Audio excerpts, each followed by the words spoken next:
ఐదేళ్ల వైసీపీ ప్రభుత్వంలో గంప మట్టి కూడా ఎత్తలేని వైసీపీ నాయకులకు హంద్రీనీవా ప్రాజెక్టుపై మాట్లాడే అర్హత లేదని ఎమ్మెల్యే ఎంఎస్ రాజు విమర్శించారు.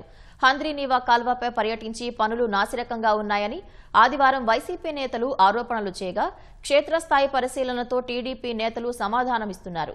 ఈ క్రమంలోనే సత్యసాయి జిల్లా టీడీపీ అధ్యక్షుడు MS Raju, MLA Paritala Sunitha, Dharmavaram TDP incharge Paritala Sriram క్షేత్రస్థాయిలో పర్యటించారు. జలకళతో ఉన్న చెరువులను పరిశీలించి వైసీపీ నాయకులకు గట్టి బదులిచ్చారు. హంద్రీనీవా కాల్వ పనులపై ఆరోపణలు చేస్తున్న వైసీపీ నాయకులు ఏ ప్యాకేజీలో నాణ్యత లేని పనులు జరిగాయో ఆధారాలతో చెప్పాలని నిలదీశారు. నాణ్యత లేకుంటే అదే కాంట్రాక్టర్తో పనులు సరిచేయిస్తామన్నారు. అనవసర ఆరోపణలను మానుకోవాలని వైసీపీ నేతలకు సూచించారు.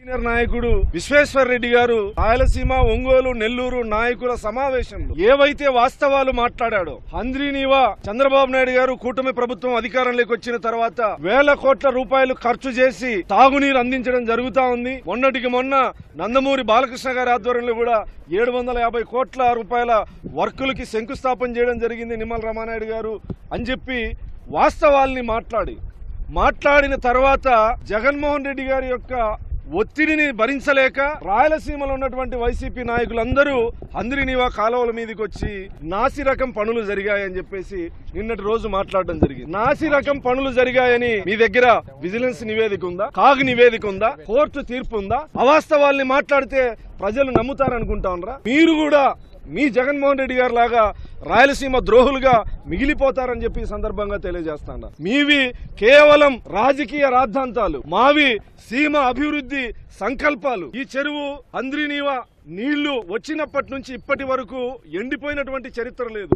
ఇక్కడే మొట్టమొదటిసారి చంద్రబాబు నాయుడు గారు జలహారతి ఇచ్చినటువంటి చెరువు. రాయలసీమ ప్రాంతంలో దాదాపు 6 లక్షల ఎకరాలకి నీళ్లిచ్చే కార్యక్రమాన్ని చంద్రబాబు నాయుడు గారు ప్రారంభించి అన్ని చెరువులకు నీళ్లిచ్చేటువంటి కార్యక్రమాన్ని చేపడతా ఉంటే మీరు నాసిరకం పనులని చెప్తా ఉన్నారు.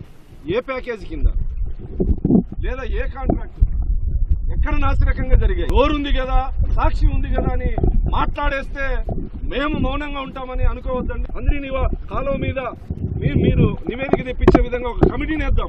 నాసి రకం వర్కులు ఎక్కడైనా ఉన్నా ఏ ఎత్తి చూపియండి. ఎవడైనా సరే కాంట్రాక్టర్ మెల్లొంచైనా మళ్ళీ కూడా పూర్తి కూడా చేయిస్తామని ప్రత్యేకంగా కూడా నేను కూడా తెలియజేస్తున్నాం. బాగా చెట్లు పెట్టుకున్నారు, చీనీ చెట్లు కానీ, దానిమ్మ కానీ, అదేవిధంగా టమాటా కానీ, ఇవన్నీ రకరకాలుగా పంటలు కూడా తీస్తున్నారు.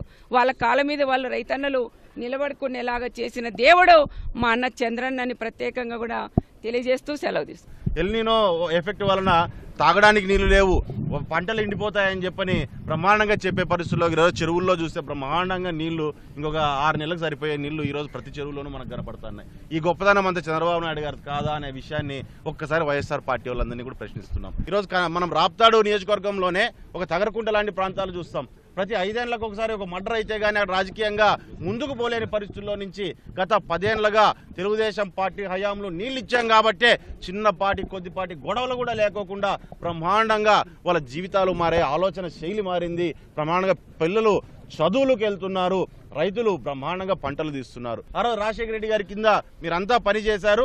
ఈ హంద్రీనీవాని కేవలం జోబులు నింపడానికి మాత్రమే మీరు ఉపయోగపెట్టుకున్నారనే విషయాన్ని దయచేసి గుర్తుపెట్టుకోవాలని వీళ్ళందరికీ తెలియజేస్తున్నా.